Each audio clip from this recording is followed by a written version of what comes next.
Hello, everyone. Welcome back to the Cheesehead and the Viking podcast, your favorite Australian NFL sports news, whatever you want to call it, for all things Green Bay Packers and Minnesota Vikings. Firstly, this episode is brought to you by our main sponsor, Dawn Carpentry, for quality building and all that sort of stuff and your needs. If you have an at-home project or you want a site to be built on in the Tweed Heads to Gold Coast area, go through New Dawn Carpentry and tell them the Viking and the Cheesehead, or the Cheesehead and the Viking, whichever way you want to say it, sent you. Right. Week 9/10, week 9 recap, week 10 preview, mate. Again, another week of upsets. Not necessarily, well, obviously upsets for our teams, but in general, some plays in this week were fucking phenomenal. But let's get started. We'll go with your Vikings game recap first. How'd the Vikings go? Yeah, I mean, everyone will know by now the Vikings was just. I guess it wasn't. Trash. It wasn't a complete trash. No, it was actually a good game. Yeah. Actually, I liked watching it. That's the weird thing. It was a really good game this week. Frustrating as fuck for any Vikings fan ever. Anyone who's not Zimmer. Yeah, and there's some amazing reaction videos on getting around on Twitter, by the way. There are some Vikings peeps with their reactions. It's gold. I suggest you go looking for them because they are funny as fuck. But they really are. Yeah, it was a good game, but I think again just showed up a lack of planning, a lack of game management in the Vikings. What's going on with the Vikings? A bit too much micromanaging as well, again from Zimmer. Yeah, absolutely. Sorry to interrupt. No, yeah. So anyone that's watched the game, or if you didn't, Vikings are up by 14 points early in the first half. 14 points. Yep. It was 17 points at halftime they had. But then basically after halftime, it's like the Ravens went into halftime and just actually talked about the game and adjusted, figured out what they were going to do to combat what was happening in the first half, came back out and fixed it.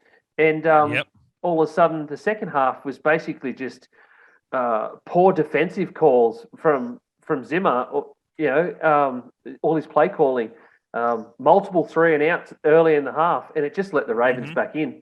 It's not that there were unfortunately. Unfortunately. And it let them back into a point where it was they were leading, and it was essentially 1-score games for a little bit there going into it was quarter. I think it could have gone either way. It really could have. Absolutely, yeah. And I think there was some really good defensive plays in it, which is a good thing, and by rookies too, like Cameron Bynum. Yeah. And it was a very nice high scoring game as well. I mean, I know that's neither here nor there, but 30 plus points from each team and into overtime. That's the type of football I like to see. I don't want to see a shutout 36-0 or 36-14. I'd rather see 34-31 type football. Yes, that's right. Yeah, it's good. Absolutely. And so would I. I think everybody would. It's exciting when it's scored. It's better than just a defensive. Nail biting gets you on the edge of your seat. Yeah, defensive slugfest where it's nothing but field goals. No one wants to see that. Oh, however, though, speaking of a play, I will definitely show the footage of this later on in the episode. But there was a specific play that I have in mind from a certain kickoff. We will mention that later on, but that was easily, in my opinion, play of the week, and definitely well done, because that was a rookie as well. Yeah, well, that's right, Kene Wangwu. That was just amazing. Right? That was an amazing one, and I think those few things there, those defensive plays, helped keep the Vikings in it. But then we had Thielen's TD, which basically took us to 1 point. Obviously, with either you get a field goal or you go for a 2-point try. And that's where, once again, just Zimmer's conservative game management just shone right through again. And he was instead of taking the 2-point and just going for it, you're either going to win or you lose. Like, just go for it. And I think that's what every Vikings fan on the planet was just. Even I was saying it, and I'm a fucking cheesehead. I was saying, go for it. Yeah, it's bad. Everything's bad enough at the moment as it is. So just do it. Right. Like, if we lose because you've gone for a 2-point try and you fucked it up, big deal. But if we win because at least we went for it, That's right. But he was quoted in the press conference afterwards saying, when someone directly asked him about that play, he said he thought about going for the 2-point try, but opted to tie the game because they have a heck of a kicker, still had over a minute left and 3 timeouts. Like, what the fuck? Do you not trust your own defense to make a stop? Right. It's your defense. Are you saying they can't figure out how to stop the Ravens for a minute worth of playtime, or not let them within 40 yards so Tucker can kick a field goal again, because it's what he does every time he gets near 40 yards. But are you saying we can't stop them? Like, if you're saying that, then what are you saying about your defense, and what are you saying about your own ability? What are you saying about your locker room, more or less? Your own ability, your players. You are throwing your whole D team under the bus. Absolutely. So it was just, again, another confusing one from the Vikings. And I mean, a great game, though, unfortunately, but a great game. Yeah, I mean, you're going to need blood pressure medication by the end of the season if we keep doing this sort of shit. Straight up. Yeah. I mean, the Chiefs game for the Packers, going into that, obviously expected Packers to lose because they were without A-Rod and a few injuries from the previous week. However, I definitely didn't expect that scoreline. I expected a bigger scoreline, especially given the Chiefs were stacked. They had Mahomes starting. We had Jordan Love in his first career start, and I think it says more about the Chiefs season than it does the Packers when our rookie quarterback, not necessarily rookie, but he gets his first career start, right?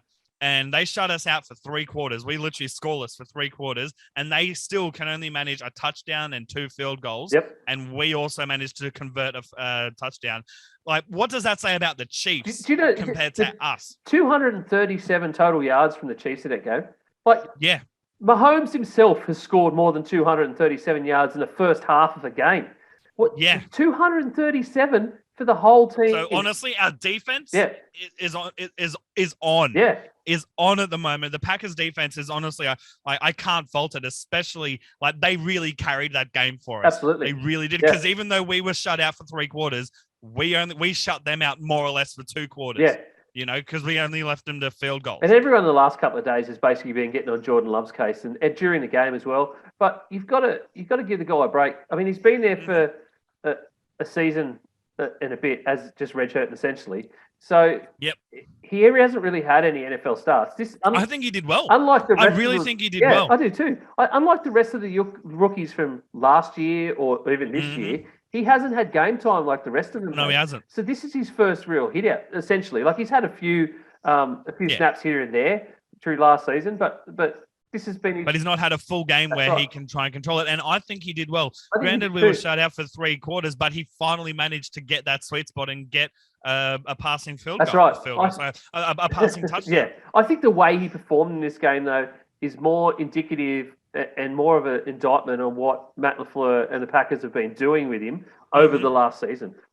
Absolutely. How is this kid not ready yet to absolutely ball out? Like, he's not going to play at Rodgers' standard. We all know that because experience counts. But he should be able to get the win over a team like a struggling Chiefs. But if you compared him to, say, Tua, so the two of them from last season, there's no way he plays anywhere near the standard Tua does. And we all know Tua's not great. So, but that's more. I reckon that's more on the Packers. Like, what have you been doing with this kid for the last season that you haven't had him ready to just go when you need him? I absolutely agree with that. Yeah, hard agree with that. Because if you don't have him ready, what happens if Rodgers gets injured? Yeah. What happens if he gets out for the rest of the season? We're not going to rely on Blake Bortles. Yeah. Fuck that. I mean, we all know now he's unvaccinated and he got COVID. What happens if he was hospitalized? There's plenty of people. What happens if he gets that lung deficiency shit? That's right. Capacity. There's so many people that have been hospitalized from COVID for one reason or the other, and have been out for months, if not the last 2 years. So, and to any listeners who will comment saying, "Yeah, but he wasn't," that's not the point. No, it's not the point. The point is, if he gets sick or if he gets injured, Jordan Love should be ready to go. He should be. He should at least be functional in the offense, and that's on the Packers for not having him ready, I think. Oh, absolutely. Absolutely agreed. And I think we've covered those games more than we really need to. But jumping on to your non-Vikings game of the week, what game was it? I put down a couple actually this week. Okay. Well, what will be the main one? For a few different reasons. I'll go through 3 of them. So Saints Falcons, I recommend to anyone that's got Game Pass. That was a great game. Yeah, or if you can find it on anything on YouTube, go watch this. There is some real dumb, fun fourth quarter football going on. 52 points in total scored for that game, 32 of which were scored in the fourth quarter. Yeah. Go and watch How crazy is that? It was not just the fourth quarter was fun. It was fun as fuck to watch. Cowboys Broncos, just because Broncos totally dominated, and it was really interesting to watch how between them dominating or having an amazing game and the Cowboys just totally fucking everything for the first few quarters. 6 minutes 30 left in that game, and it was 30-0.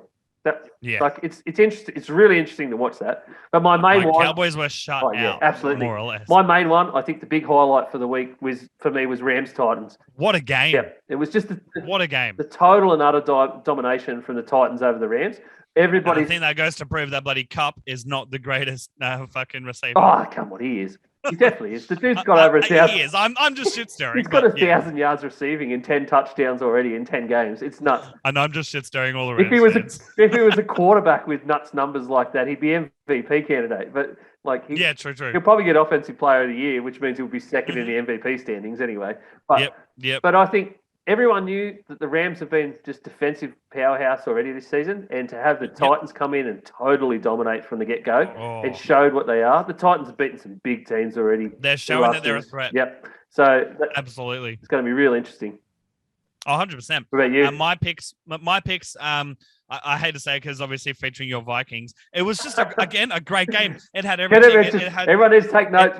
The Packers guy here is choosing a Vikings game as his game of the week. So, however, I'm choosing it. Don't forget the Vikings lost. So. Oh yeah, go on, try and cover it up however you want. Righto. Okay. They lost. They ran on 2nd and 10 in overtime. Yeah. But the game did have everything. It had overtime. It had score leveling plays. It had back and forths. It had a fucking kickoff return touchdown. Yeah.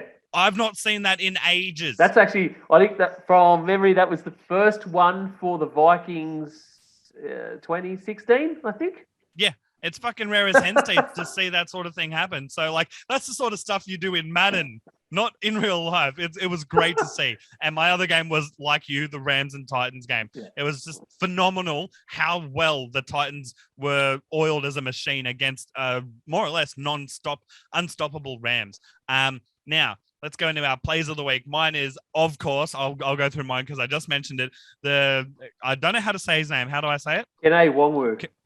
Kene Nwangwu, thank you very much. Kene Nwangwu, 98-yard kickoff return touchdown. As I said, that's the stuff of dreams when you play on Madden on Xbox. The alley that opened up for him as he hit that pack, that alley it was like a 4-lane street opened up for him, and he was like, it was like Moses parting it. That kid went. It was just he went like a rocket. No one was catching. I reckon as he got to that pack and that lane opened up, I reckon his eyes were like dinner plates. Oh, let's go! He was like, let's go! Yeah, 100%. So that's my play of the week. What's your play of the week? Mine would actually be another a defensive.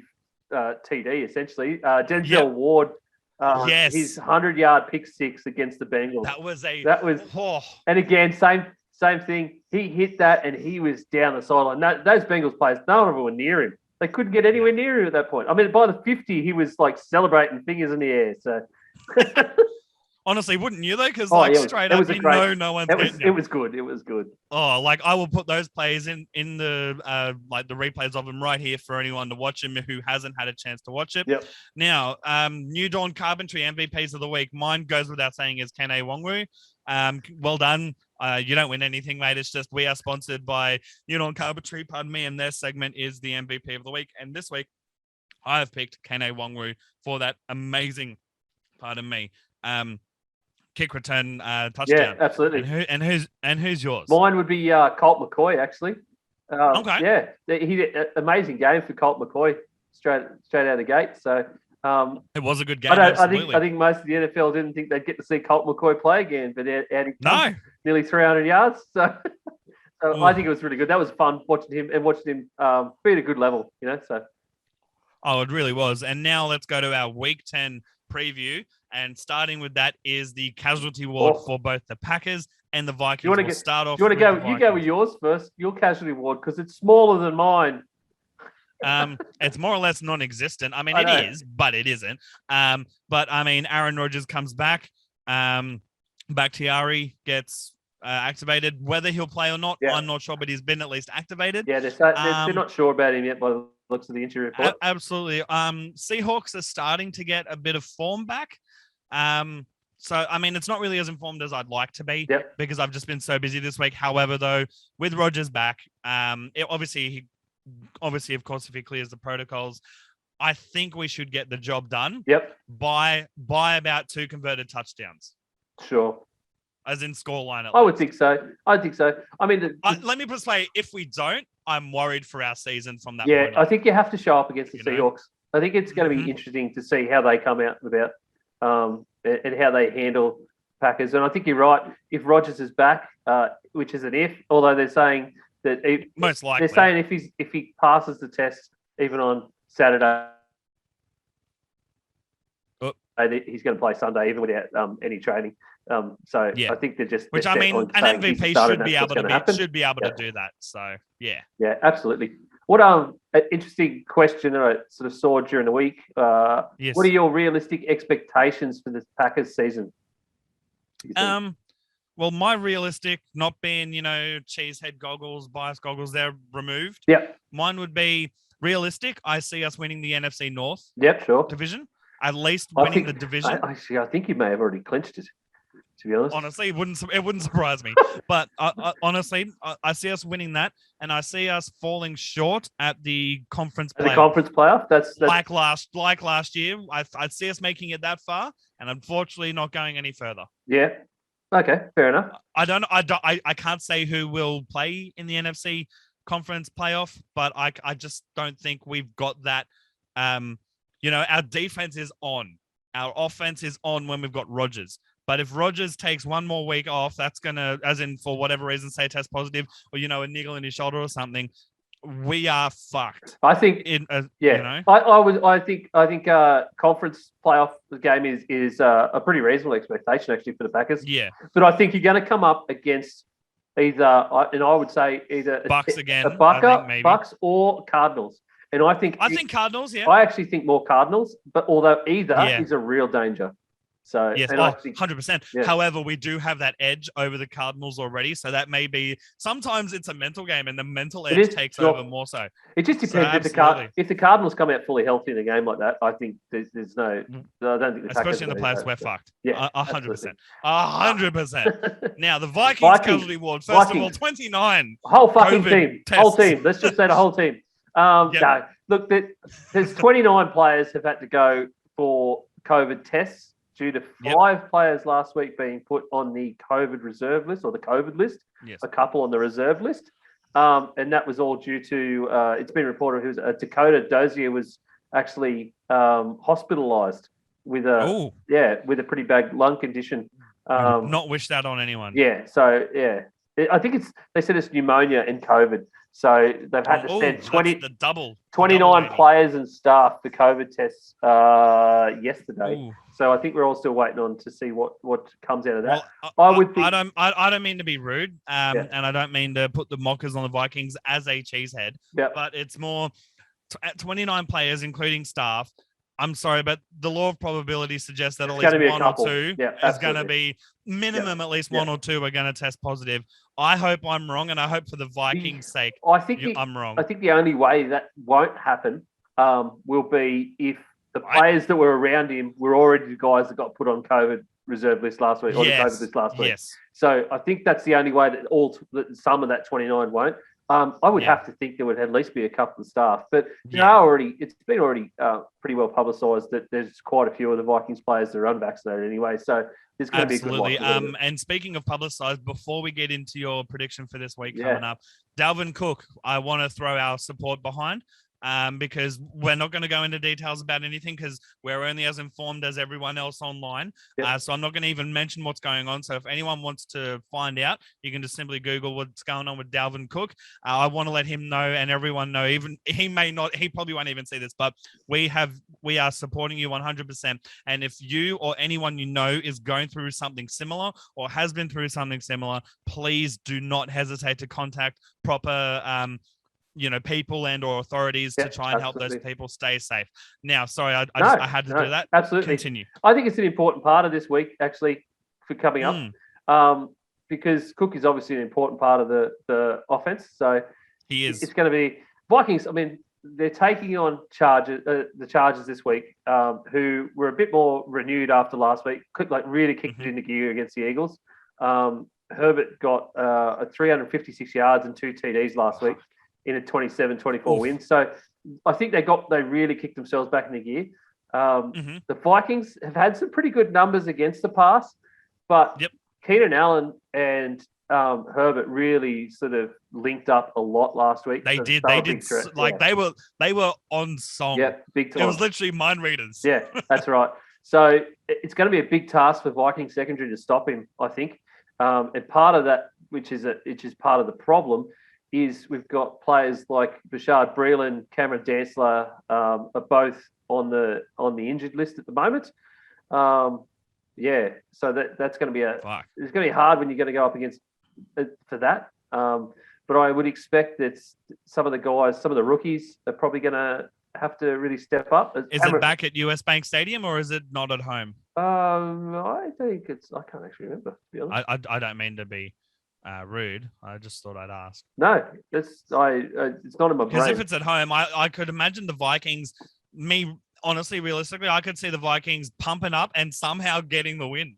I just can see it happening. No, I don't think because they've gone 2 losses now, and I just think they might get the win if it's at home. Yeah. But if it's not at home, I don't think they'll get the win, unfortunately, because the home crowd also does help. It really does. Oh, it always helps. Absolutely, it always helps. So yeah, but yeah, that's going to help. The home crowd always helps, but I think it'll help the rookies too.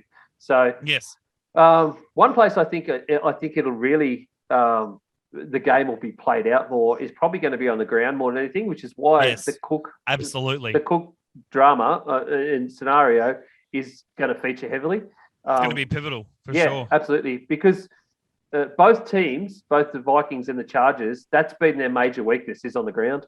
Yes. So Eckler didn't have a big game last week, but I would expect him to have a really big game this week, considering how bad the Vikings are against the run. So I mean, I'm still leaning. If Vikings get in the right zone and they get the right headspace, people actually do the right play calls, both defensively and offensively. They don't run on 2nd and 10 in overtime. Stop being so fucking conservative. I think it'll be a really close game again. Maybe a touchdown in it. Maybe even 3 points. I'm thinking like 27-24 sort of. I mean, it's literally been like that the whole season, more or less, for the Vikings. Yeah, I know they're pretty down the line with that. It's pretty. It's pretty easy to figure it out by now. That would be yeah. Yeah, that's fair. And same question to you. What is your realistic expectations of the Vikings for the rest of the season? Realistic expectations, I think, is just getting over the probably the 10-7 hurdle. Maybe. Yep. It's going to be hard when you're already at where we are. 5 and 3. 4 and 7. 4 5 and 7. 3. Yeah. Yeah. So it's already going to be tough. I think you really want to try and aim for that 10 game.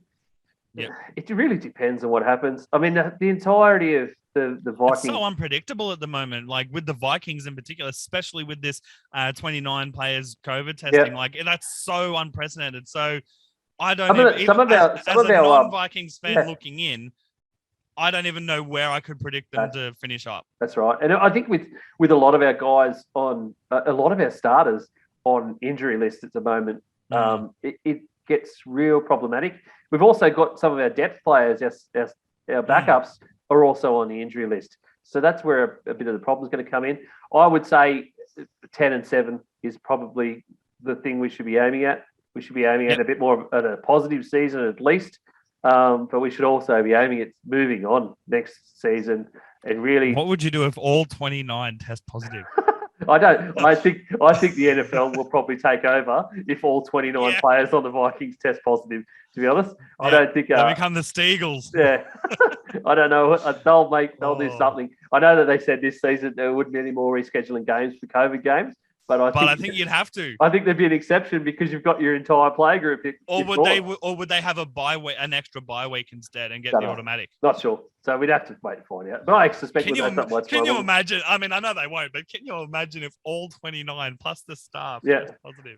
That stuff came out like 13 hours ago now. So I'm considering rapid antigen tests are a thing in the world now. I'm surprised we don't know more already. So it's going to be maybe 29 have tested positive. Maybe 29. Maybe that's why we don't know more. Shit. I would say positive season. That'd be where we aim for. And that's 10-7 positive season. Positive season 2022 with new coaching staff. Even 9-8 would be Please. better. It's Please. still more wins than losses. Yes. No more Zimmer. Yes, 20. Yeah, no more Zimmer. Fuck Zimmer off. And that I can, as I said, I hate putting shit on the Vikings, but I can't help but feel bad for you because of how Zimmer is at the moment and has been for quite a while. Anyway, that about wraps it up. Cool. And I will segue into the Homegrown Gridiron, our newest segment of the podcast, right? We're doing a segment called Homegrown Gridiron, which is, having guests of people who play in any league in Australia. So at the moment, we've got Gungahlin Wolves running right tackle. Right tackle Adam Oppliger. They're in their maiden season, so they haven't played a game yet, but they've had a very extensive off/pre-season. Thank you for joining us. And how was your day so far? No worry. Thanks for having me. It's pretty good. I just got to sit around, so waiting for this. Yeah, fair. Honestly, that's fair enough. I guess let's get started. Obviously, to anyone in the room, you've got an American accent. Tell us about your grassroots and all that sort of stuff and your first exposure to gridiron/football. Yep, no worries. So I was born in Virginia Beach, Virginia, very long time ago. And I guess when I was growing up, I actually had heaps of just NFL merch. Being Virginia, you have heaps of it's Redskins. You got choice. It's the Carolina wasn't. I don't think Carolina was a thing yet when I was born. When I was a kid. I think it was 98 when it came in. Maybe you'll correct me if I'm right. And then you got Maryland's, you've got all these teams around. So you won't be hated for choosing one of those teams. Yeah. So I went for the Pats, but you still go for the Pats. Yeah. So I guess I was exposed to just football in general when I was a kid. My mom, my dad, they love it. I did flag football when I was little. Not very good. Did you ever go to an NFL game as a kid? No, I went to heaps of minor league baseball. Okay. Yeah, boring. Nice. That's not that boring. Sorry, continue. No, minor league baseball is boring. Okay. Fair enough. And so your first taste of playing football was flag football, which is to Australians a similar way like Oztag, but gridiron type. Basically, gridiron Oztag, you could say. Tackles are the flag. Yeah, the tags that'll they hang off your belt. And do you have to grab all four? So it counts as a stop? So it was two, I'm pretty sure, when I was a kid. Okay. Yeah. So I think you had to grab both. Yeah. Okay, And cool. I think I played quarterback. Oh, nice. I don't know if I was any good. You one chance. My one chance and I blew it. And it was actually no. I think Panthers were a thing because my team was the Panthers and they were the teal and black, like teal with black letters. So. Well, funny you mentioned that because we were talking earlier, and when you moved over to Australia at the age of 11 or 12, you moved into more or less Panthers territory in Western Sydney, Penrith, Bankstown, all that sort of area. Yeah. And so you ended up playing for the Penrith Chiefs. Yes. Which was juniors, wasn't it? Which the juniors, yeah. Penrith. So what was that like playing in that league, first of all, and also competing with such a rugby league nursery area? Yeah, so it's like a bit of a melting pot because AFL isn't huge, but but a lot of people who go to play juniors or even seniors as well, they a lot of the wide receivers are all AFL players, and then you get a lot of your running backs and the quarterbacks and your punters from AFL that's well. True. Yep, same. So everyone can kick. That's the yeah. Can everyone tackle though? No, not even me. I was so bad at that. It took me a very long time to get the hang of that. Fair enough. Yeah, it sort of oddly enough, it was my wife who was my girlfriend at the time. Her brother, he was playing in Penrith City Chiefs, and they're like, oh, you should come check it out or whatever, and I was super interested in it. And it's odd because it wasn't even me that found it. Like it was like my girlfriend. It found you. Yeah, that's right. Yeah, it was fate. Yes, it was fate. It definitely was. Well, and then correct me if I'm wrong. You took a few years off after playing it and come back and played Penrith Outlaws, which was the seniors team. And you went on to play seniors, and then you had a few years off. And in those few years, the Panthers. Sorry, I keep going to say that because Penrith. Penrith. The Penrith team folded, unfortunately, but they came back as the Nepean Ducks. Correct. Yeah. And what was it like playing at the Nepean Ducks? And was the atmosphere and vibe much less the same? Did you just see the same old faces, sort of thing? Yeah. So I guess because of the way. So I think some Penrith City football nerd is going to correct me. Well, feel free to correct in the comments. Anyone who's watching. I think the season that I stopped playing seniors, so after it was 2011, which was under Coach Gaff. If anyone knows Coach Gaff, I think we went to the finals. I don't know. I know we got like smashed in the first game and then went on like a winning streak all the way through. Oh wow! And like, did you beat University of Sydney Lions though? That was number one. The first game was Sydney Lions. Oh, okay. And it was 40 to 0. Like I'm sorry, because everyone literally loses to Sydney. Yes, Lions. yeah, always. Well, and not recent history, but yeah. That around that time, absolutely they did. They're like the Patriots of the freaking New South Wales Gridiron League. Absolutely. So continue. And so.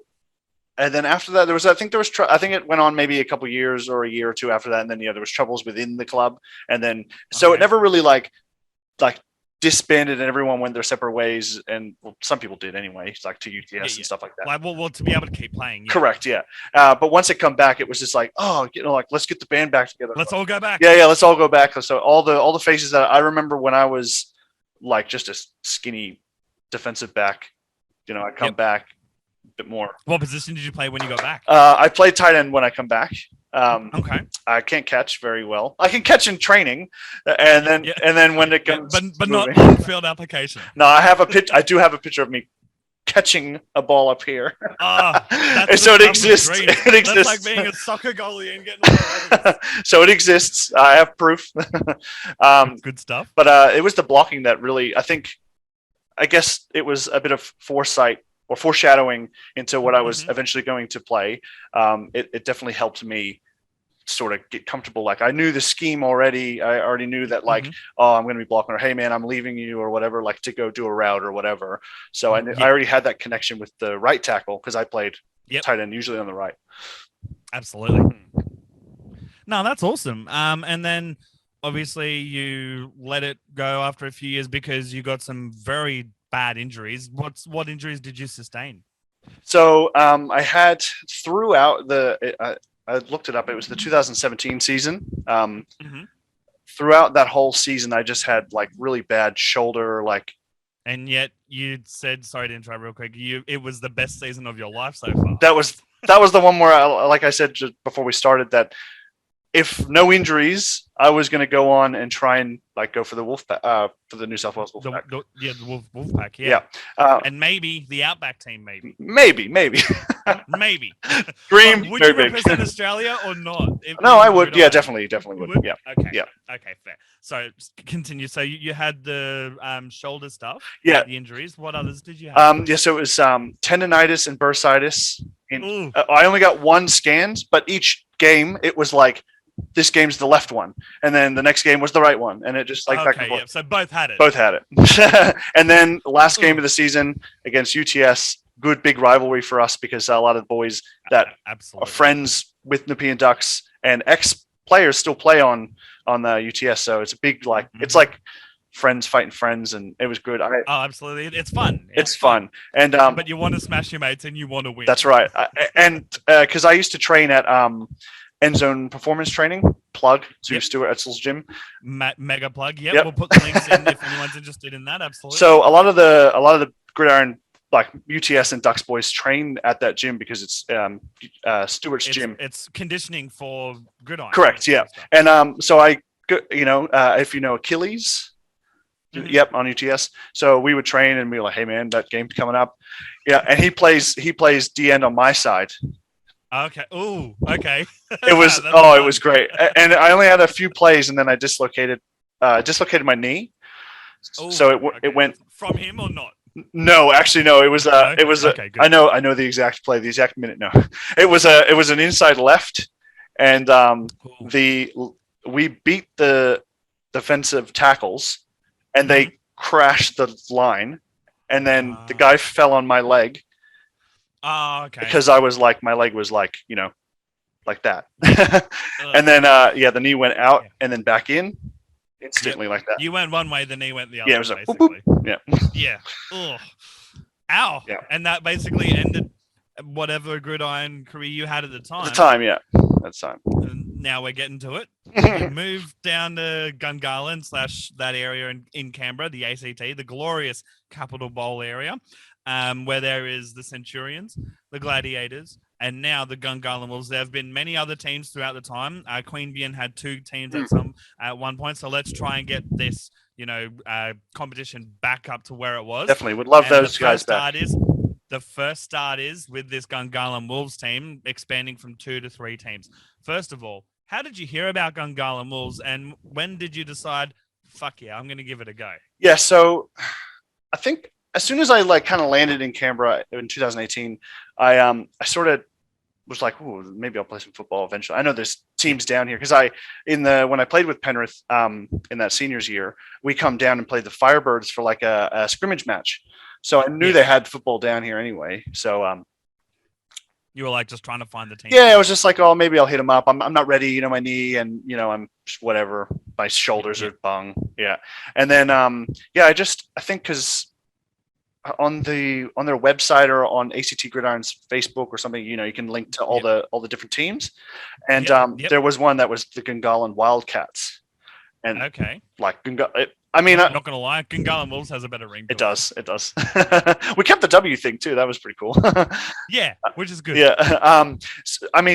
Where I lived in Sydney, Penrith was like 30 minutes 20 to 30 minutes to get there anyway. So Canberra takes 30 minutes to get across each end. So it didn't matter what team I went to, but that one was the closest. And they all play at the same field anyway. That's right. Yeah. So as long as it was like, training will be close. It's Gungahlin. I live north side anyways. Wherever training is closest, you'll go to that. Definitely. Team. And I just hit him up on I think it was 2019. I hit him up on the Facebook page. Mm-hmm. And then it was not long after that. I tried to find the original Facebook message I sent them, but because I think the page got deactivated or whatever. Possibly, yeah. And that's when Coach Jason hit me up. J Ray. We call him J Ray. Yeah. When J Ray hit me up and said, "Hey, I saw your message on the Facebook page. Like, who'd you play for?" And because I think I said I played for the Ducks. And blah, blah, blah. Yeah. And because he knows Coach Bowsy anyways, that's the coach for the Ducks. I guess I don't know if they had a chat afterwards, but but hey, he could have easily called him to check your references, Yeah, that's right. Yeah, and I think it was a little bit of like, oh man, you played under Bowsy, hell yeah, at least like I know you're a good guy. He's a good product. Yeah. No, absolutely. That's wicked. And obviously it's been just a journey from then to now to obviously for the Wolves in particular to, get the licensing, get sponsors and all that sort of stuff, which they have done incredibly well doing. Very much. They're kicking off their season not this weekend, but next weekend, Saturday, January 20th, as in the seniors. Yep. January 20th at Greenway Park, and which you will be playing against the back-to-back current winners, the Centurions. How do you feel about going up against them? Yeah, so it's like a little 50-50. Like I haven't played in ages, so it's going to be good just to be out there. A little bit of nerves. Yeah, get a run. Yep. Yeah, I get a little bit of butterflies anyways going on stage, playing football, whatever. But it's going to be good, and I think it'll shake off the rust. Yeah, definitely. Not to give away too much, but that first play, that's when I know I'm ready to get all right, all the butterflies are gone. That's it. You get that white line fever, tunnel vision. Yep, it's ready to go. Let's go. Awesome. And who in the team of the Centurions are you going to be lining up against? Do you know, or is that not? They were all purple blobs. No, I have no idea. Actually, they all molded. They all know. Just hit them all. I think it was someone on an NFL team, like the Ravens or something, had said that anyone across from them is just all gray, faceless people. I can't remember who said that, but it was pretty recently. I remember that. No, I don't know. I'm not when it comes to who's in the league, I'm not super big on. I knuckle down on what I got to do. Doing your job. That's right. Yeah, that's right. No, I'll get to know them later when I verse them, and hey man, that was good shit. But beforehand, and when it's game time, I'm focusing on my own thing. Yeah, absolutely. And as we were saying beforehand, in particular, with the preseason. It's been more or less an extended preseason due to the season being pushed back to January 20th for you guys. How was your off season and preseason earlier this year? And what was it like when you got the news of, we've had to postpone the season, just all that sort of stuff? And how has it helped you, prepare for the season, for lack of a better term? Yep. So the whole new team. So super early on, it's like February. I think it was a little bit of everyone's eager to get playing football. And to be fair, it really helped the rookies that we started super early. So they kind of knew that it was almost like soft opening all the way through. They could train and really get into it. Whereas the veteran, there was an extended, sorry to interrupt. No, it's fine. They may not have gone as good as they could have, but luckily, more or less a blessing, for lack of a better term, they've had that even longer to really hone in on their play. Correct. And someone like myself, I probably could have not have gone to like the February, March, April, and then started May and then onwards. And then so that's when we really got back, really got into it. And then it was the lockdown in August. This most recent one. I think it was 3 months or something, wasn't it? Yeah, that really. We had a good head of steam. Everyone was gearing up to have that, whatever the game was that was having, kept inching. And we were like, no, we'll just keep going. We're riding this kind of this training wave. If you were training as if you were ready to play that weekend coming up. Yeah, it's kind of like if anyone's listening is into powerlifting or strongman, it's like you're peaking for a meet, and the date that you set for the meet, you're trying to aim for that and ride through it, and it just kept moving.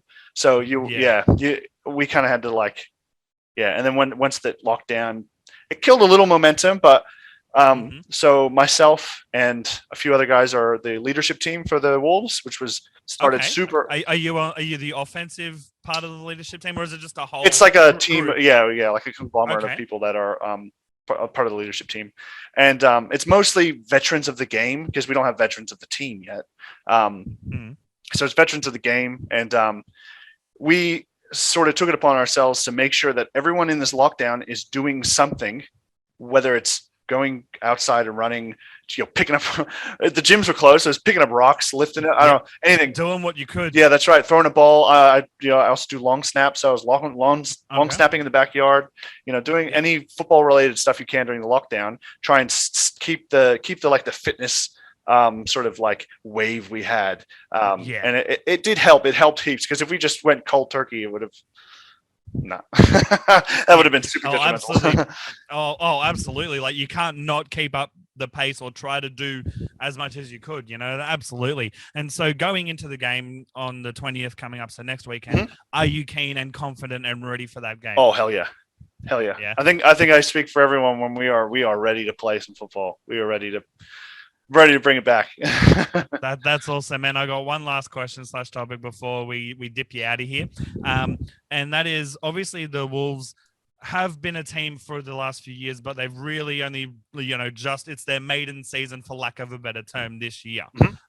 How has it been for you coming into the preseason, not as a rookie, but basically everyone's a rookie when it comes to your all new teammates together? How has the team gelled so far in this off / preseason? Yep. So coming from a team like the Ducks, and had a very structured team, rich history, they've been around forever.